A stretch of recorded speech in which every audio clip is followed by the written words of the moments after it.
I'm so cold today. And yes, I am drinking a Cosmo from a can. And what a scummy man. Hey there guys, my name's Megan if you're new here, and if not, welcome back for another spooky episode of Killer Weekend, where each week we'll discuss a true crime case and you guys can feel free to leave your thoughts in the comments box below.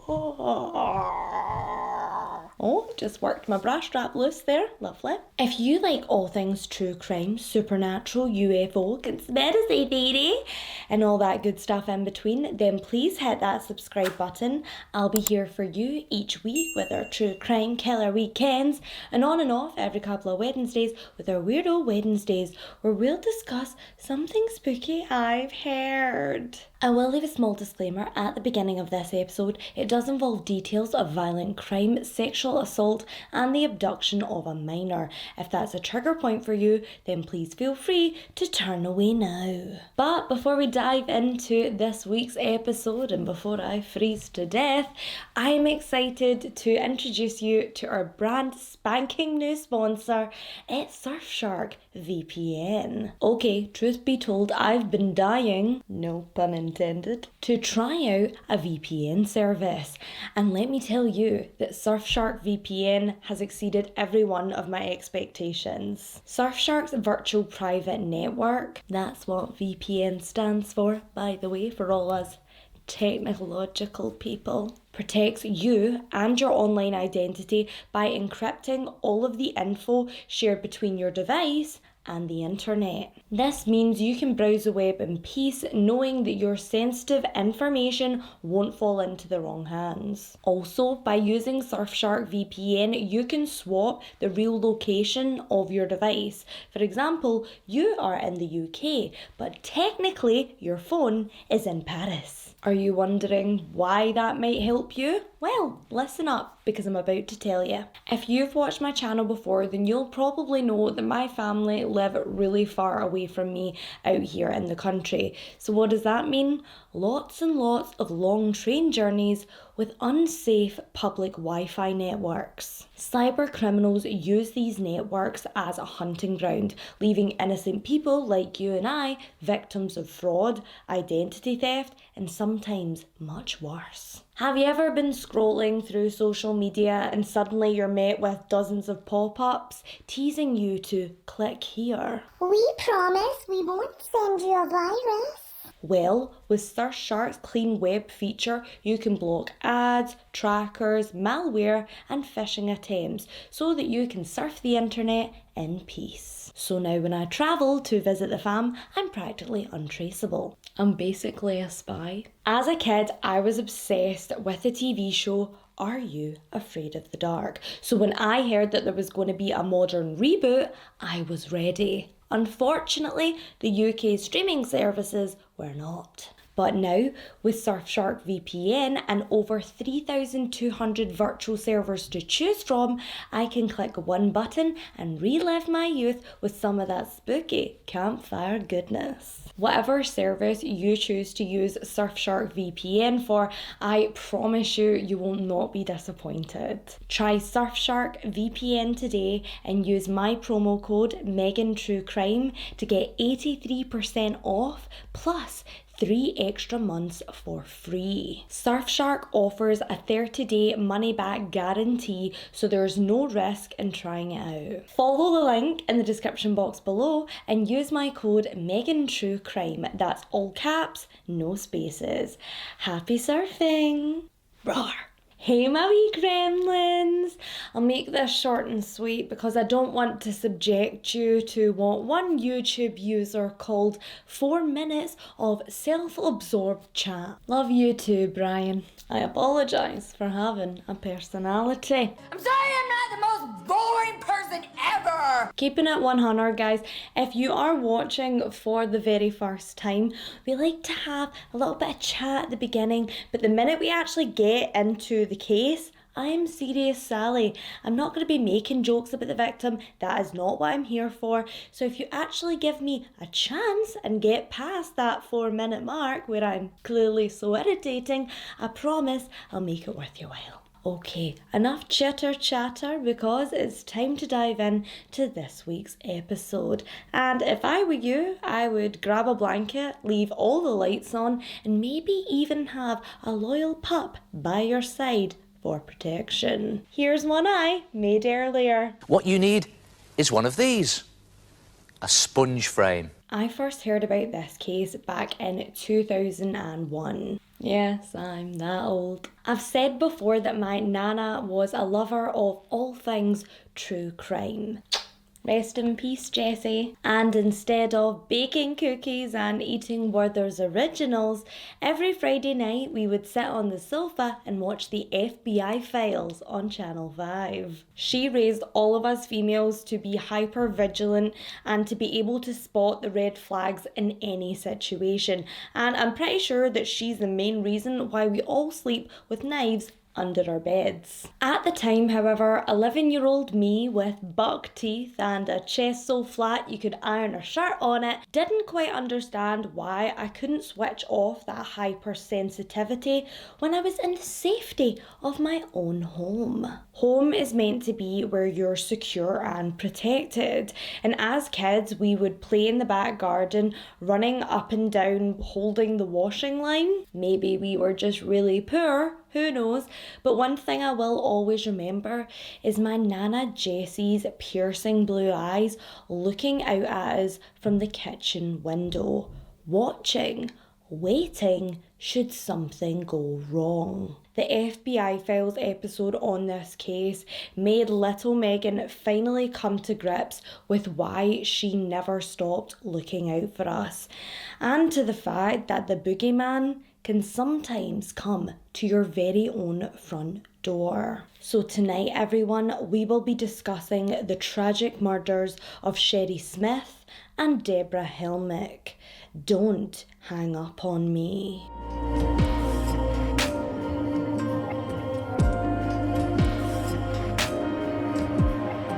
It was a boiling hot day in Lexington County, South Carolina. One of those days where you can literally see the steam rising from the asphalt. The summer was right around the corner, and on May 31st, 1985, 17-year-old Shari Smith was making the most of the sunshine. She'd been at a pool party with the rest of her senior classmates, including her high school sweetheart, boyfriend Richard. The heat was so unbearable that day that she'd remained in her black and yellow swimsuit and barefoot for the ride home. She'd been dropped off at the local mall to pick up her car, and as she made her way across the parking lot past the drugstore, she had no idea that a man in a silver Buick was staring at her, watching her every move. Shari's family home was a large estate tucked away a little bit back from the main road, and as she drove up to 5700 Platt Springs Road, she decided she would pull up to the mailbox before heading inside. It was around 3:38 p.m. when Shari's father, Robert Sr., looked out of the window of his second floor office. He saw that his daughter's car was running and that she was checking the mail in the mailbox. Assuming she'd be home in a matter of minutes, he went about his daily tasks. After a few minutes passed by, he was suspicious that he hadn't heard his daughter coming in through the front door. Shari was a really affectionate child, and she would always give her dad these big bear hugs whenever she came home.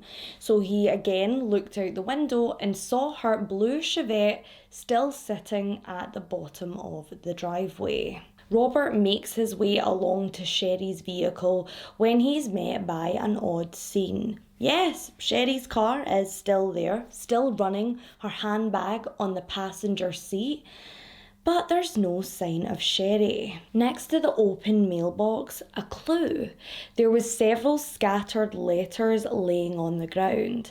But where was Shari Faye Smith? Sharon Faye Smith, nicknamed Shari by those who loved her, was born on the 25th of June 1967 to Robert Sr. and Hilda Smith. The middle child of 3 children, Shari was extremely close to her older sister Dawn and her younger brother, Robert Jr. The Smiths led an affluent and faithful life in Lexington, South Carolina, with Robert, who was a former engineer who now made electronic scoreboards, and Hilda, who was a Sunday school teacher. With only a 3-year age gap, Dawn and Shari got along particularly well. They shared a lot of the same interests, such as singing in the local church choir and horse riding. In fact, they were so similar in personality and aesthetically that a lot of people thought that they were twins. Shari Smith, who was described as being strong-willed and talented, shared her family's strong faith and family values and would even volunteer at the church's youth group. She had a real way with people, and it was said that she had a wicked sense of humour. In fact, in her final year at Lexington High School, she was voted most witty for the high school yearbook. In the spring of 1985, Shari had lots of things to look forward to. She was graduating in a matter of days on the 2nd of June, and once she'd said goodbye to Lexington High forever, she was heading off on a class trip, a cruise to the Bahamas. It does make one wonder what kind of piece of shit high school I went to. Bougie luxurious cruise to the Bahamas, rat-infested youth hostel in central Rome. It would seem that everything was falling into place for the pretty 17-year-old. She'd began dating a handsome student named Richard Lawson, and it would appear that she was pretty serious about him. She had started scribbling in her notebooks the word Richard, an amalgamation of both their names. Shari was also scheduled to join her big sister Dawn at Columbia College later that fall. She lived a charmed life in Lexington County, riding her dad's motorcycle around the property, her golden hair blowing behind her. But life wasn't always fair, and Shari had experienced her fair share of tough times too. She'd been diagnosed with a rare form of diabetes called insipidus, which required medication and for Shari to hydrate almost constantly. If she didn't take in enough fluids throughout the day, she could collapse. In the spring of 1985, Shari would once again receive a devastating blow regarding her health. As a talented singer in the school jazz band, she had dreamt of performing at the Carowinds amusement park alongside sister Dawn that summer. She practiced her dance routines night after night on the family's basketball course, preparing for her upcoming audition. She knew that Carowinds didn't normally take on high school graduates, so for her, the competition would be fierce. However, in typical Shari fashion, she wowed the judges and earned herself a spot on the chorus line with her big sister.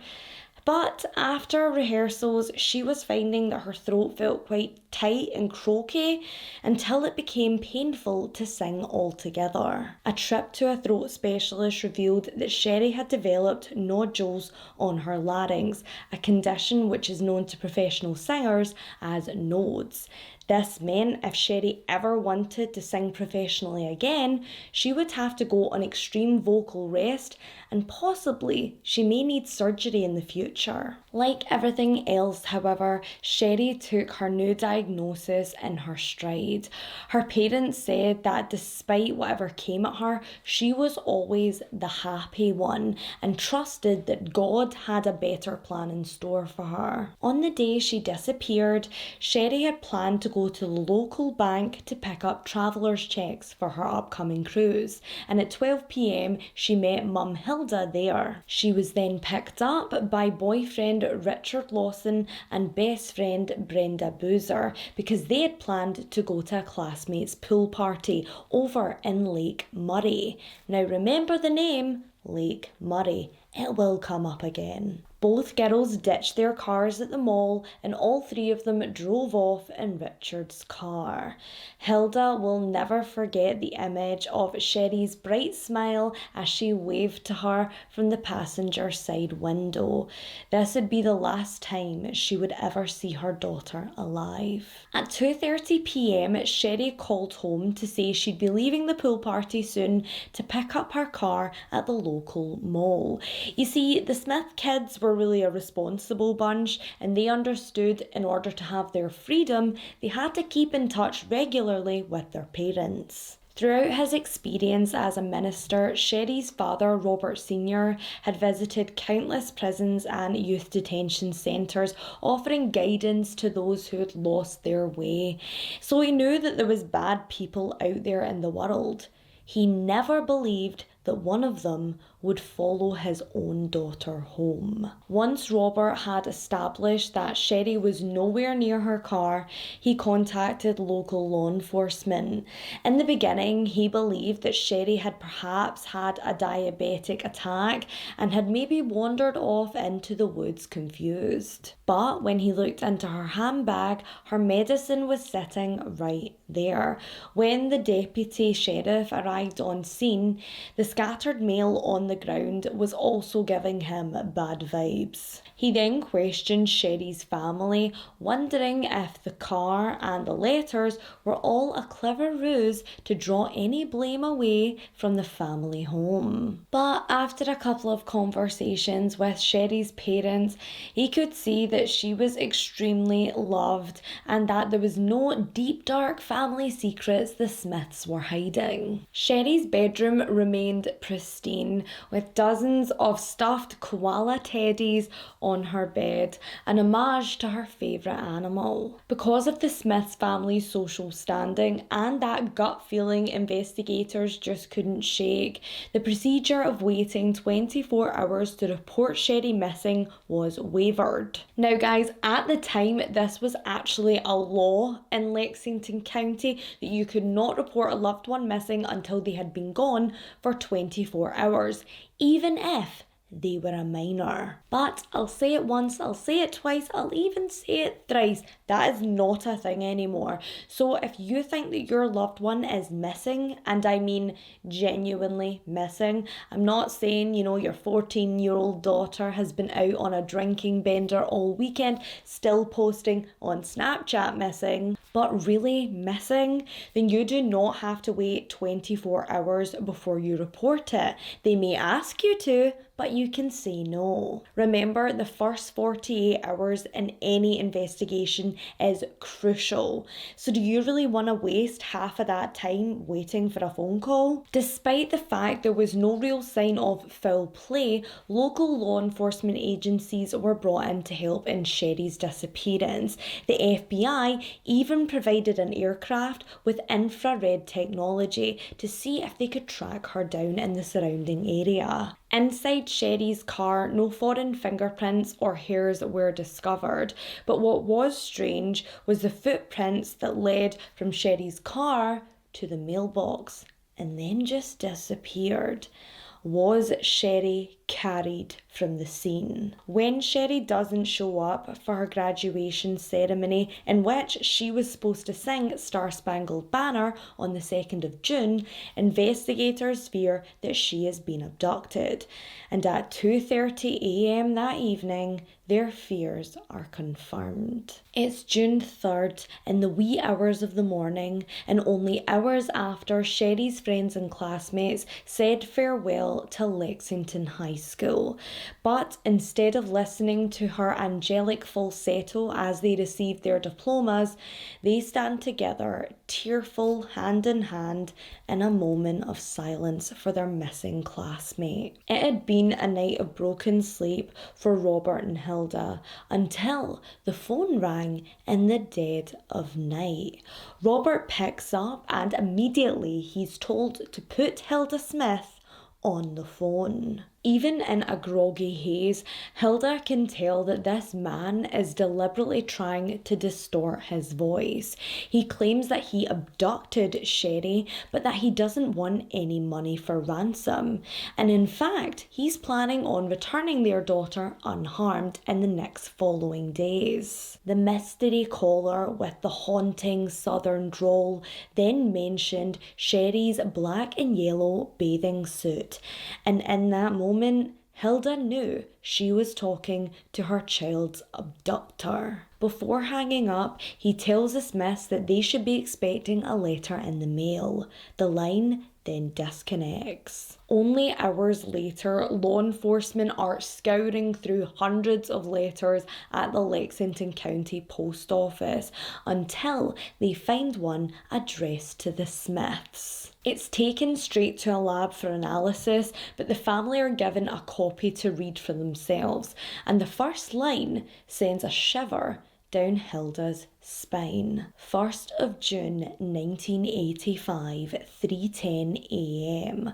Last will and testament. I love you, Mummy, Daddy, Robert, Dawn and Richard, and everyone else, and all other friends and relatives. I'll be with my father now, so please, please don't worry. Just remember my witty personality or the great special times we all shared together. Now, amongst these lovely things that Shari's saying to her family and friends in this heartbreaking letter, there is a chilling side note in brackets, closed casket, and it makes you wonder why. Why would Shari need a closed casket, and what has her abductor told her? Her last note in particular really struck a chord with me because of how I came to know this case and my relationship with my grandmother. P.S. Nana, I love you so much. I kind of always felt like your favourite. You were mine. Because of the sombre tone of the letter, police now fear that Shari has been murdered.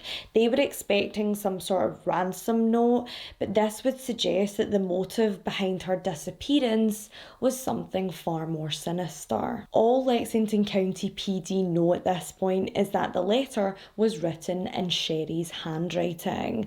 So they then turn to notorious criminal profiler, the Mindhunter himself, Mr. John Douglas. After looking into Shari's case, John Douglas feels like they might be dealing with a younger offender, someone either in their late 20s, early 30s. He will be a white male, he will probably be unattractive and overweight. He may also exhibit some obsessive compulsive tendencies when it comes to housekeeping. This person would have at least one failed marriage behind them, and because of the strange time of day when they call the Smiths, he will probably be someone who is self-employed. He doesn't have a typical 9-to-5 job, so he may even be a contractor. As Hilda had mentioned, the voice on the phone had been altered electronically, so he would be of above average intelligence and may even specialise in electronics. In regards to prior convictions, this person is probably a peeping Tom, and because he probably covets what he sees, he could even be local or known to the family. On the afternoon of the 3rd of June, only hours after the letter is discovered, he calls back again, asking for Hilda once more. He mockingly asks Hilda if she believes him now, and when she starts asking her own questions, he becomes flustered and ends the phone call. Law enforcement are able to trace the call to a local shopping mall, the same shopping mall where Hilda last saw her daughter just days before. When investigators arrive at the payphone, the unknown male is long gone and there's no physical evidence of his presence. But of course he can't stay away, and at 8 p.m. that night he calls the Smith family home again. Listen, I got to hurry now. I know that. Okay, now, what I'm going to do is have an ambulance. Now, this is very important. this has gone too far. Please forgive me. Have an ambulance ready at any time at your house. Have an ambulance ready, And then? on Sherry's request, she requests that only immediate family come and Sheriff Metz and the ambulance attendants. She don't want to make a circus out of this. Right. Okay? Okay. And where she said, casket closed in parentheses, Right. if anything happens to me, she said one of her requests she did not put in there, to put her hands on her stomach like she was praying in the casket. What now? Cross her hands. Why would anything happen to you? I want to tell you one other thing. Sherry is now part of me. Physically, mentally, emotionally, spiritually, our souls are one now. Your souls are one now with Sherry? Yes, and we're trying to work this out. So please do what we ask. You haven't been doing that. I don't understand. And she doesn't. We sit here and watch TV. We see no sheriff. Why doesn't Sherry talk to me? She knows me so well. That's why she asked me to communicate with you, not your husband. Aren't you aware of that? Yes, I know that. I know that she would ask you to talk with me. She does love y'all, and like she said, do not let this ruin your lives. The tone of this phone call begins more hopeful to start, and then again he mentions, in parentheses, closed casket. Initially, he tells the Smiths to have an ambulance ready, but then uses phrases such as time's up and our souls are one, which are major red flags. It's almost as if he gets off on giving the Smiths false hope, all the while hinting that Sherry is dead. Again, the call is traced, and this time to an area only 8 miles away from the Smith family home, lending weight to John Douglas's theory that this person lived fairly locally. The very next day, he places another call, and he speaks with both Dawn and Hilda. Dawn? Yes? This is Sherry Faye's request. Have your mother get on the other phone quickly. To get on the other phone. Get on the other phone, Mother. Get a pencil and piece of paper Get a ready. pencil and paper ready. Okay. Okay. She's not on the phone yet. Well, I'll tell you this. Okay. You're aware that was in Sherry's own handwriting. Yes, I am. All right. Okay, now this is Sherry's own word. Okay. So listen carefully. Say nothing unless you're asked. Okay. Okay. And it's not necessary. I know these calls are taped and traced, but that's irrelevant now. There's no money demanded. So here's Sherry Faye's last request. On the 5th day, to put the family at rest, Sherry Faye being freed. Remember, we are one soul now. When located, you locate both of us together. We are one. God has chosen us. Respect all past and present requests. Actual events and times. Jot this down. Hurry. All right, I'm doing it. 3:28 afternoon, Friday, 31st of May. What? Sherry, Wait a minute, too fast. 3:28 afternoon. Sherry Faye was kidnapped from your mailbox with a gun. She had the fear of God on her, and she was at the mailbox. That's why she did not return back to her car. She had to fear what? Fear God. Fear God. Okay, 4:58 a.m. No, I'm sorry, hold on a minute. 3:10 a.m. Saturday, the 1st of June. She hand wrote what you received. 4:58 a.m. Saturday, the 1st of June. Okay, Saturday, the 1st of June, 4:58 a.m. Became one soul. Became one soul. What does that mean? No questions now. All right. Last between 4 and 7 Wednesday tomorrow. Have ambulance ready. Remember, no circus. 4 and 7 a.m.? 4 and 7 in the afternoon tomorrow. In the afternoon. Tomorrow. Okay. Okay, have ambulance ready. Remember her request, no circus. Okay. Prayers and relief coming soon. Please learn to enjoy life. Forgive. God protects the chosen. At first, he appears to be breaking down some sort of weird timeline for whatever reason. And he starts off quite positively. He mentions the ambulance again, and this time he even hints at his own potential suicide. Until we reach the part at 4:58 a.m. June 1st became one soul. And we actually hear Hilda's tone completely change at this point. To me, this would not be a good sign. It says to me that at 4:58 a.m. on June 1st, he either raped Shari or he took her life. I can't even imagine how unbearable that night must have been for the Smith family, especially Hilda. You know, you've got everyone looking to you, relying on you to coax this weirdo into allowing Shari to come home safely, all while hiding your disgust for this person. I really don't know how she managed to get through that without cracking. Even though the abductor said he would return the phone call again the next evening, he can hardly wait. And in the early hours of the morning, he once again calls Shari's family, but this time with a strict set of directions. His instructions lead law enforcement to a white frame house in Saluda County, only 18 miles away from the Smith family home. And unfortunately, on the 5th of June in 1985, the decomposed remains of Shari Faye Smith are discovered around the back of the lodge. It was clear to those who discovered her body that Shari had been dead for days.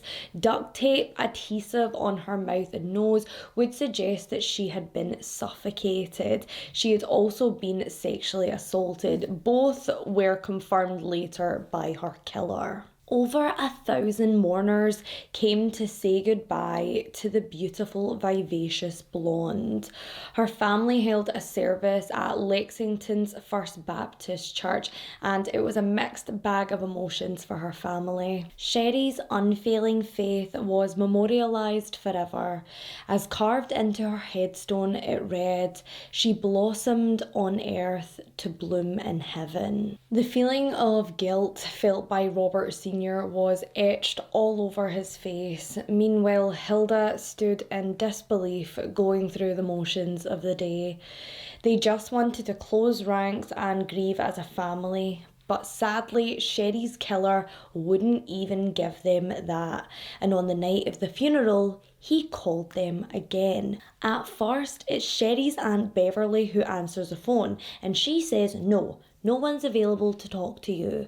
But when the killer threatens to hang up the phone, the family have to put their feelings aside because they need this trace. This could be the one that could lead investigators to finding this creep. So Dawn cautiously answers the phone. On this particular call, he wavers between feeling guilty and bragging about what he did to Shari.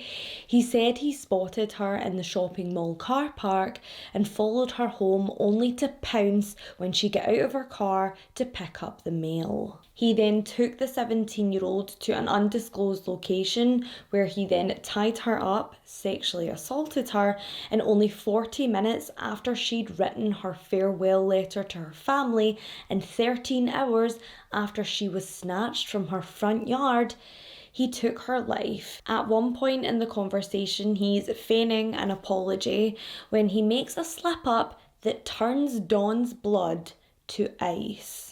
This thing got out of hand, and all I wanted to do was make love to Dawn. I've been watching her for a couple of weeks. To who? To Shari. Was Dawn his intended victim all along? People said she and Shari could be twins. Had this person grabbed the wrong Smith sister? If so, this guy was still on the loose and he knows where she lives.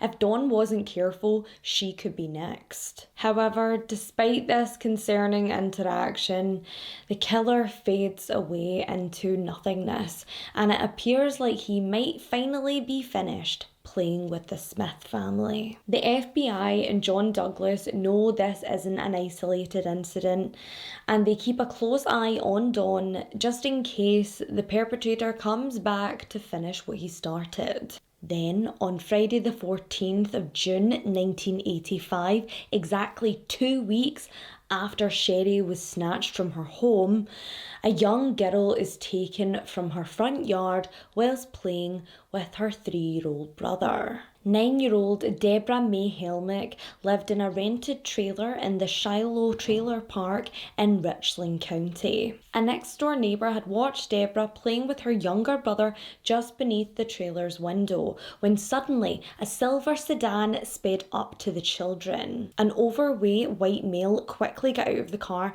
and grabbed Debra around the waist, but she was a little fighter and started kicking and screaming. Sadly, she was no match for the large man as he threw her into his car like a rag doll. Her poor wee brother was so afraid that the man would come back for him that he hid in a bush, shaking until law enforcement arrived on scene.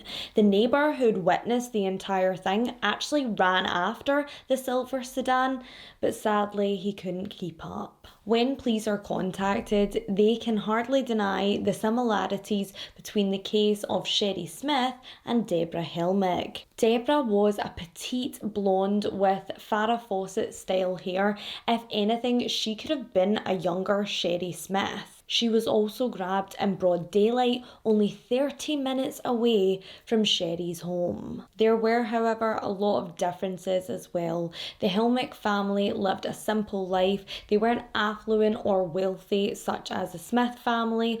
Also, there was a big age gap between Debra and Shari, almost 8 years. And if we're still thinking that Dawn was the intended target, you're talking about an even bigger age gap of 11 years. The killer never called the Helmicks. In fact, they didn't even have a home phone. FBI criminal profiler John Douglas had a feeling that the crimes were connected, but he needed proof. He needed to draw out this criminal into the open, and he knew exactly how to do that. Dawn. He believed that Shari's killer was still very much obsessed with her older sister, but the heavy security surrounding the family home was standing in his way. So with the permission of Robert and Hilda, John decides to set a trap with 20-year-old Dawn as bait. He staged a full memorial for Shari and has Dawn standing there holding a beloved stuffed koala teddy that was in Shari's bedroom. She then, following direction, places the koala bear on the grave, a token that law enforcement are sure the killer cannot resist. But he manages to stay away. Well, he kind of manages to stay away because after midnight that night, he calls the Smith home once again, but this time he specifically asks to speak with Dawn. His tone is different this time, more menacing, as he accuses Dawn of taunting him at the public memorial. He also threatens to take her to join her sister. He coldly warns her she can't be protected all the time. And then out of the blue, he mentions the name Debra May, and quickly after he starts shouting out a set of directions before hanging up the phone. For investigators, this is a case of deja vu, and sadly they find the remains of 9-year-old Debra May Helmick just outside of Lake Murray, only 40 minutes from the Smith family home. Do you remember when I told you to keep the name Lake Murray fresh in your minds? That's where Shari Smith was attending a pool party the day she was abducted. It will come up again. The 9-year-old little girl had been suffocated with duct tape like Shari and had also been sexually assaulted. She was found wearing a vest and a pair of pants. There was also a pair of adult women's panties placed over her own. These weren't Shari's, but they could have possibly belonged to another one of her killer's victims. Law enforcement now know exactly what this vile human being is capable of. It's not a question of will he strike again, it's When will he strike again? And will Dawn be his next target? During this time, law enforcement decide to look a little closer at Shari's last will and testament letter. Both pages from a yellow legal pad are being analysed using technology in which previous impressions can still be seen on the pages underneath. And bingo, there on Shari's last will and testament is a partial phone number, which is eventually traced to a man named Joe Shepherd in Alabama. Joe claimed to have no clue who either of the girls were and said that the only connection he had to Lexington County is the fact that his parents lived out there in a house on Lake Murray. Yes, that Lake Murray. Investigators arrive at the Shepherd's home, which is only 2 miles away from where Debra's body was found, and in the same area as Shari's pool party she attended on the day she was abducted. Ellis Shepherd, Joe's father, was now their prime suspect. Upon further digging, it was discovered that he was a freelance contractor who also specialised as an electrician, just like the profile had predicted. But when Ellis and his wife Sharon pulled up to the home to meet investigators, they had a sinking feeling that they were wrong again. Ellis wasn't this 20-something overweight divorcee. He was an older, handsome man who was happily married and who seemed genuinely shocked that police were at his front door. Of course, criminal profiles aren't always 100%, so they push on, asking the Shepherds exactly what they know about the murder of the 2 young girls. The couple had actually been away on vacation, so they didn't really know much about what had happened. What they did know had been told to them by their house sitter. Their overweight, self-employed, tech-savvy, divorcee house sitter named Larry Jean Bell. The red flags started when he collected the couple from the airport, talking about both cases in intricate detail, details that hadn't even been released to the public yet. Larry's appearance had changed drastically in the few weeks since the Shepherds had last seen him. He had lost a substantial amount of weight and he had also grown a full beard. And the warning signs just kept a-coming.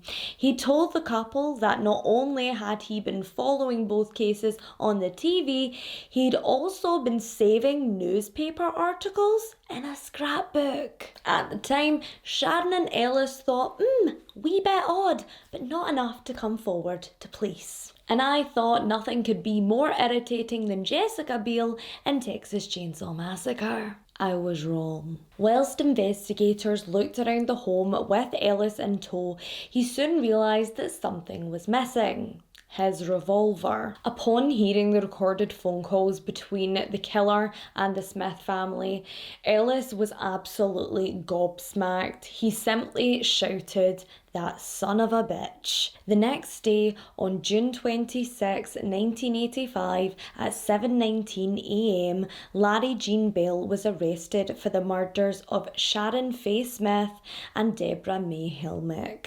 When the Smith family were informed of Larry's arrest, they prayed that their ordeal was finally over. But unfortunately, Don had one more job to do. He was refusing to confess, and despite the overwhelming circumstantial evidence, investigators needed something more concrete to make the charges stick.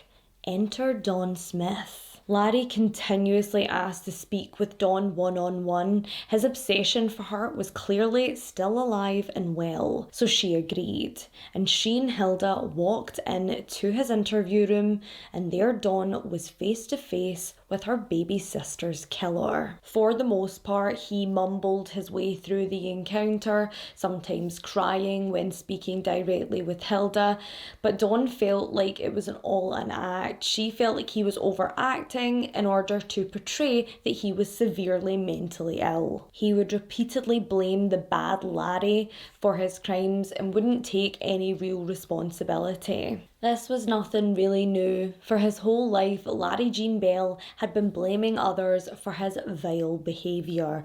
When he was a teen, it was rumoured that he allegedly sexually assaulted one of his female family members, but no charges were ever filed and his family swept it under the rug. His mother and his other siblings would deny that any abuse ever took place in the family home and that this is just how Larry was. From birth, he felt like women had no interest in him. He was a bit of a strange child, and whilst attending Eau Claire High School in Columbia, South Carolina, he didn't have many friends. Larry even joined the baseball team in the hopes that it would result in a boost in popularity, but it never did. After quite a messy divorce, Larry shifted his perspective. It wasn't him that was the problem, it was all the women who had rejected him. He really coveted those beautiful blonde Farrah Fawcett types that in real life would never have given him a second glance. And on Friday, the 21st of February 1975, he took his hatred for women to a whole new level. 19-year-old Dale Sauls Howell was walking to the local convenience store to buy laundry detergent. The nearest super duper store was only a couple of streets away, and even closer if she took the shortcut behind the shopping mall. Dale was making her way across the parking lot when she noticed a lone male sitting in a green Volkswagen staring right at her. Then he just jumps out of the car and shouts over to her, "Let's go to Charlotte and party," to which she firmly says no and quickens her pace. But this beast of a man bounds over to her, knife in hand, and then grabs her by the waist, holding the blade close to her side. In that moment, the image of Dale's baby boy's face pops into her mind and she just starts screaming bloody murder. Customers in a nearby shop hear the commotion, contact law enforcement and come out to see what's going on. Larry flees the scene, but he's later arrested and taken into police custody. Dale was so traumatised by what happened to her that when she went to the local station to ID him, she just started shrieking at the top of her lungs. She didn't even realise the sound was coming from her own mouth until officers dragged her from the room. On May 26, 1975, Larry pled guilty to the attempted kidnapping and was sentenced to 5 years in prison. However, because this was a first-time offence, it was commuted to 5 years probation with the understanding that he would seek out mental health treatment. But of course, he never went to counselling and this was never followed up. Only months later, in the October of 1975, he was again arrested for another failed abduction. He was given a sentence of 5 years despite a recommendation of 30 to 40 years. But the real kicker is he didn't even serve his full sentence. He was out within 21 months, so not even half the time. Once again, a condition of his parole was that he seek out psychiatric treatment. But you know the words to this song, he doesn't and no one cares. In 1979, Larry is again arrested for making obscene phone calls to women, but he is given no jail time for this offence. Both of his victims from his 75 and 76 failed abductions suffered silently for years until Larry was eventually put behind bars in 1986 for murder. Dale and the anonymous Columbia student experienced night terrors, and Dale even slept with a baseball bat next to her in bed every night. Wherever he went, Larry left a trail of destruction, and for a really long time, Robert Sr., Shari's dad, blamed himself for not being able to protect his daughter that day. Her abduction shook his entire belief system. After devoting his life to God, he couldn't understand why his baby girl was the one that was taken. In my personal opinion though, there's only two people who are responsible for what happened to Shari and Debra, and that would be Larry Jean Bell and the judge that let him go free in 1976. Larry's attempts at an insanity plea would be unsuccessful despite his many claims that the murders were committed by the bad Larry Jean Bell. To this day, some wonder whether he was truly insane. But I don't really think so, and here's why. When we were at CrimeCon UK, which was amazing by the way, we sat in a seminar with Dr. Soam Das, a forensic psychiatrist, and he said that it's a massive red flag when a criminal mentions the existence of another personality right away. Patients who legitimately suffer from dissociative identity disorder, also known as multiple personality disorder, often have no idea of what their alters are doing, and some of them just experience gaps in time and small blackouts. Therefore, by addressing this other dark personality so early on in the interviewing process, it became quite clear that Larry was being dishonest about his mental state. Along with the circumstantial evidence, 3 of Sherry Smith's hairs were found in the room that Larry was staying in at the Shepherd's home on Lake Murray.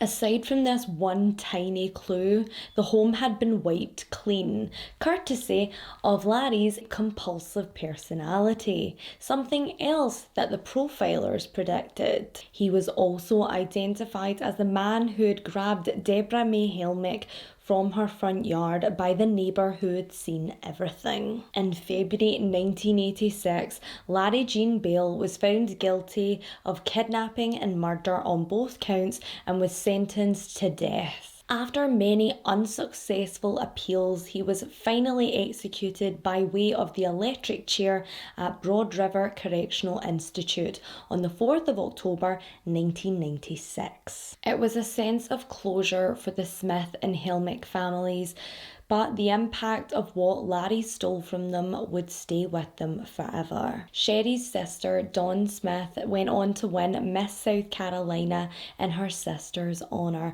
and even wrote a novel about finding your faith after loss. But whilst they kept pushing on to piece their lives back together, there are still families out there searching for answers. On November 18th, 1984, 26-year-old Sandy Elaine Cornett went missing from her home in Charlotte, North Carolina. The insurance adjuster and part-time model had recently gotten engaged and was planning for a spring wedding. On the evening of the 18th of November, Sandy had dinner with her fiancé, and once he left, she got comfy, dressing in a dark blue velour tracksuit. Later on that night, her fiancé had called her at home, but there was no answer, and when Sandy didn't turn up for work the next day, she was reported missing. Her Charlotte home left little for investigators to go on. There was no sign of a struggle and no sign of forced entry. The only things missing were an ATM card and a voice recording machine. Investigators devised that Sandy knew her abductor and had willingly allowed them into her home that night. Her ATM card was used twice, once by a white male and the second time by a white female, but no formal description was ever released to the public. Larry Jean Bell remains a prime suspect in Sandy's disappearance, as he was a co-worker of her ex-boyfriend and he had been to a couple of parties at Sandy's house, so he knew she lived alone. It's also a strong possibility that Larry used the voice recorder stolen from Sandy's home to alter his voice months later when calling the Smith family. Devastatingly, Sandy's case remains unsolved, but her disappearance isn't the only one that Larry Jean Bell has been linked to. On July 31st, 1975, 10 years before Sandy's disappearance and 4 months after he tried to abduct Dale Sauls Hill, 21-year-old, blonde-haired, blue-eyed Denise Newsom Porch vanished into thin air. That afternoon, Denise had scribbled down a note for her husband to say that she was showing a vacant apartment to a potential tenant, but that she would be home in time for dinner. Denise was the manager of the Yorktown apartment complex in Charlotte, North Carolina, and she would often show prospective renters around the vacant units. However, on this occasion, she never returned home. She and husband Rodney had just celebrated their 1-year wedding anniversary. They were so happy and in love, so it made no sense to those who knew her that she would take off without warning. All of Denise's belongings were accounted for, except for the keys to the vacant apartments and a notebook in which she kept a log of all available units. At the time of her disappearance, Larry Jean Bell was living only 300 yards away from the Yorktown apartments. Denise also fit Larry's victim type. She was a petite blonde, pretty with blue eyes. On the day she vanished, she had scheduled to show a man around the building. Was this man Larry Jean Bell? Due to a lack of physical evidence, Larry could never be charged for Denise's disappearance, and many question that if he was on death row already, why didn't he just confess? But we need to remember that Larry Jean Bell is obsessed with control, and by keeping his victims' families in turmoil, that is intoxicating to a monster like him. Now, with him finally dead and gone, we may never really know how many lives he took, but one thing's for sure, if it wasn't for Shari Smith's bravery in persuading her killer to allow her to write that last will and testament, there would have been more victims and there would have been more traumatised families. So, whether you believe in a higher power or nah, I think we can all agree that Shari's unshakable faith finally defeated the boogeyman. I hope you guys enjoyed this week's episode. If you did, give it a big thumbs up. For me, it really helps this wee channel on mine. If you're watching for the first time and my 90-year intro didn't put you off, then please hit that subscribe button and the notification bell so you don't miss any of our upcoming episodes. If you would like to see what this wee Scottish lassie does in her free time, trust me, it's nothing exciting, then please feel free to follow me, not home or to Tesco because that's not okay. Then please do on Instagram at Megan True Crime. I also have a TikTok page at Megan.truecrime, and for all my circa 1950s babies out there, I have Twitter. Okay, anyone use Twitter? No? Okay, just me at Megan True Crime. I love you guys all so much. You're amazing. Your comments give me the strength to go on when I've been having, a little bit of brain sadness. I have to admit I've not been posting as much as I would like this month, and yeah, it's just, I've just been having a little bit of a mental wobble, but you guys really help get me through, and I love you. I do. You're my best friends. I don't know what that says about me, but moving on. I look forward to seeing you in a couple of days, so please remember to lock your doors. Don't talk to strangers. And also, if your house sitter starts making creepy scrapbooks, it's probably time to kick them out. See ya!